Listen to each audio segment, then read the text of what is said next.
पेठ तालुक्यातील ग्रामीण भागातील आदिवासी विद्यार्थ्यांना प्रोत्साहन देऊन पुढील शैक्षणिक करिअर संदर्भात मार्गदर्शन शिबिर मोठ्या उत्साहाने पार पडले।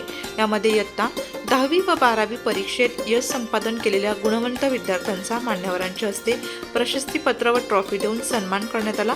या कार्यक्रमाचे उद्घाटन सामाजिक कार्यकर्ते व कृषीभूषण यशवंत गवांडे यांच्या हस्ते, तर कार्यक्रमाच्या अध्यक्षस्थानी माजी जिल्हा परिषद सदस्य सुधाकर राऊत हे होते। कार्यक्रमाचे प्रास्ताविक संकल्प आदि युवा संघटनेचे संस्थापक चेतन खंबाईत यांनी केले।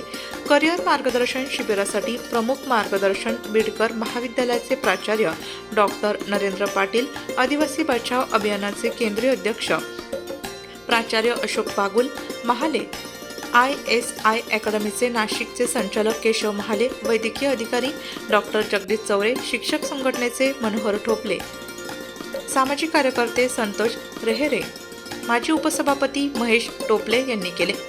या कार्यक्रमासाठी प्रमुख पाहुणे म्हणून बीडकर महाविद्यालयाचे प्राध्यापक वृंद, सामाजिक कार्यकर्ते गणेश कवळी, विलासभाऊ गायकवाड, आदिवासी बचाव अभियानाचे किसन ठाकरे, आप्पाजी ठाकरे, शुभम राऊत, संकल्प आदि युवाचे कार्याध्यक्ष डॉक्टर राजेंद्र बोरसे, संकल्प आदि युवा पेठ तालुका अध्यक्ष गौरव चौधरी, शिरीष चौधरी, पप्पू तरवारे, जॅकी तरवारे आदी उपस्थित होते। कार्यक्रमाचे सूत्रसंचालन संकल्प आदि युवा विद्यार्थी संघटनेचे अध्यक्ष चेतन ठाकरे यांनी, तर आभार संकल्प आदि युवाचे सचिव किरण खंबाईत यांनी मानले।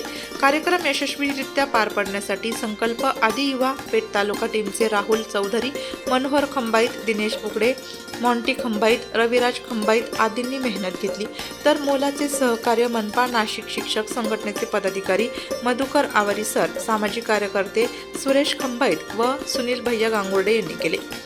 नाशिक लोकशाही न्यूजसाठी प्रतिनिधी अशोक तांदळे, पेठ।